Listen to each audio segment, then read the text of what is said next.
Kedu, Jamwali. Awiyo, Nawiyo. Akkam jirtu baga nagaan dhuftanii. Akwaba. Salam, kwabda hanmata. Naka ngeen def ñu ngi leen a dalal.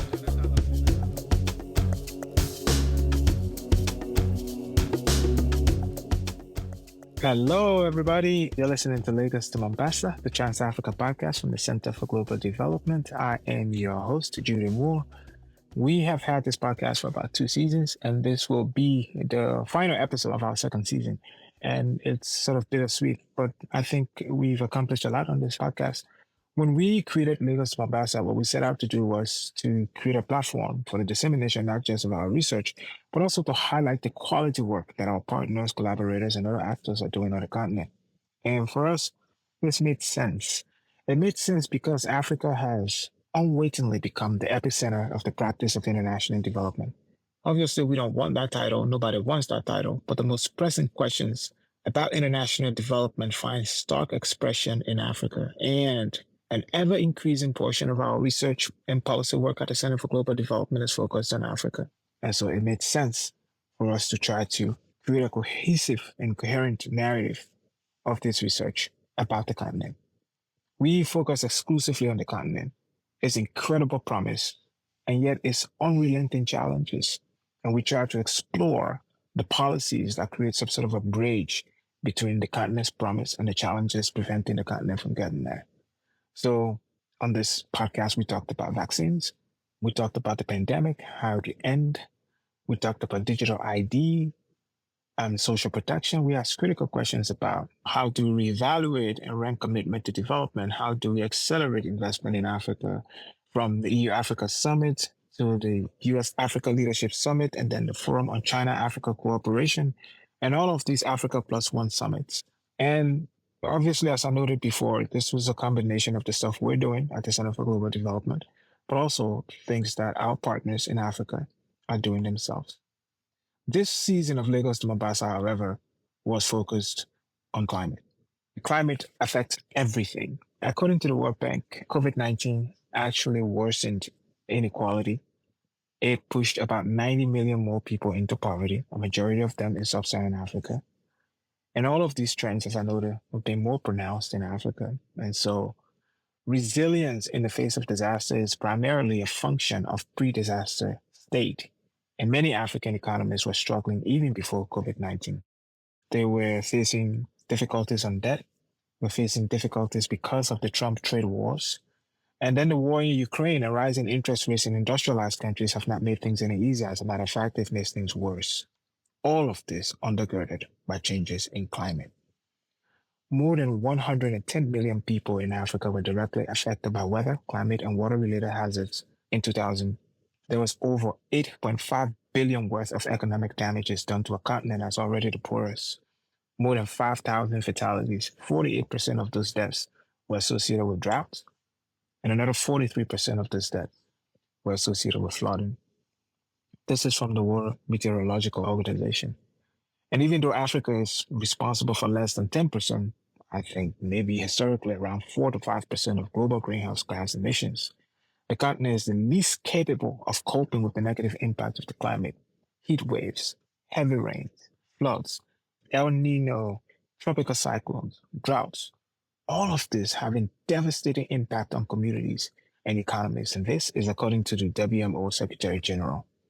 But in March of this year, the government of South Sudan was forced to shut down schools for up to 2 weeks because of extreme heat. According to the BBC, deaths related to excessive heat had already been reported. Residents in parts of the capital, Juba, were without electric fans because the heat had sparked power cuts. This is a city of about 400,000 people, completely empty because temperatures reached as high as 106 degrees Fahrenheit. And then again in May of this year, heavy rains and flooding in East Africa. We saw widespread displacement of hundreds of thousands of people across Burundi, Kenya, Rwanda, Somalia, Ethiopia, Tanzania. According to NPR, there was footage from Kenya of stranded people, some of whom have been waiting for food or to be airlifted for hours. 257 people died, 293,000 were displaced in 31 out of Kenya's 47 counties. Now, normally in March to May is the rainy season in East Africa. However, this flooding in East Africa comes on the heel of 5 successive years of the failure of the rains, drought. And so, because the earth was so hard, there was no way to absorb all of the water that came out at the same time. So, we've had locusts, we have droughts, we have heat waves, all of this affecting development. And so, over the course of the last year, we've had conversations about the climate and its impact on lives. We talked about using space based assets. We talked about the impact of climate on smallholder agriculture. We had guests talk about the impact of climate on conflict. We had guests talk about the impact of climate on communities, on energy, whether Africa's energy future and the need to transition to green energy is at odds with the continent's need for energy to power its economy. Our final episode, of course, was on infrastructure, the impact of climate on infrastructure. It is impossible for a single season of a podcast to capture effectively all of the myriad impact on the continent. But I thought I would just highlight a few from my experience as the Minister of Works in Liberia. We conducted a demographic health survey in Liberia in the early 2000s, probably like 2008, 9, or 10, just to figure out what were the binding constraints, what were making it difficult for women to access prenatal and antenatal care.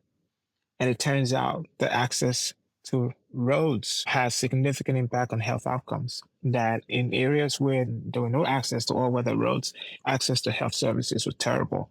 This was one of the first times, at least in our country, where we made a direct connection between the quality of the infrastructure and the weather and the outcomes in health. The second is the Ebola crisis of West Africa occurred in the peak of the rainy season. And as I've said over and over, there were times where specimens, so blood samples from suspected patients, became invalid on the way to the labs because of how terrible the roads were. So what began as a health crisis spiraled into an infrastructure one, into one that was affected by heavy rains and the weather. But that's not the only thing. There were instances where children couldn't have access to schools because of the weather, because it was raining, because lakes, because ponds were overflowing. The point of all of this is to draw this picture of an Africa that is the least responsible for the crisis, of an Africa that has benefited the least from the crisis, of an Africa that has the least resilience and ability to respond to the most devastating impact of the crisis, and yet an Africa that is sort of caught up in this. So, what can we take from this going forward? One thing kept emerging in almost all of the conversations we had was the quality of governance, how governments are organized, how resources are used, where. And it's hard to escape this, that as we on the continent attempt to resolve the climate crisis, as we on the continent attempt to adapt to the climate crisis, it is not going to happen without a substantial improvement in the quality of our governance. And this is from local governments and how they respond to regional governments and national governments. At the first climate conference in 1992, two principles were established. One was that there was a connection between human activity and the changing climate. The second was that we were not all equally responsible, that some were more responsible than others. And the assumption of that some being more responsible than others was that those who were most responsible for the crisis would bear the greatest burden in responding to the crisis. That has been turned on its head. As we've noted over the course of this season, every aspect of African lives has been affected by the climate. Yet this is the continent least responsible for it. And so not only is it going to require a partnership with the rest of the world, how African governments organize themselves, how African governance is practiced is going to be a big part of it. On behalf of our podcast team here at the Center for Global Development, We want to thank everybody, especially first our guests. We've had 30 guests, and this podcast isn't even possible without them. So we'll really appreciate them. But also the team at the Center for Global Development, Stephanie Donahoe, Sound Easy, our production team, but especially my program coordinator, my assistant, my colleague, my partner in this, Kia Maleta. I have watched Kia come here and grow into this role. Most of what you've heard from me here on the podcast, most of it is written by her, the research, getting guests on the program. She's significantly grown into the role, and it's almost impossible to imagine running this podcast or doing anything we've done over here over the last 2 years without her presence, with our assistance. And so it's been an incredible journey doing this with you, Kia, and look forward to collaborating on other issues. Lagos to Mombasa is available on the CGD podcast stream. Make sure you subscribe. Again, you can find us on Apple, Spotify, or wherever you listen to podcasts. And remember, you can check out the incredible research we're doing on Africa, but in general on development at cgdev.org. That's cgdev.org. Goodbye.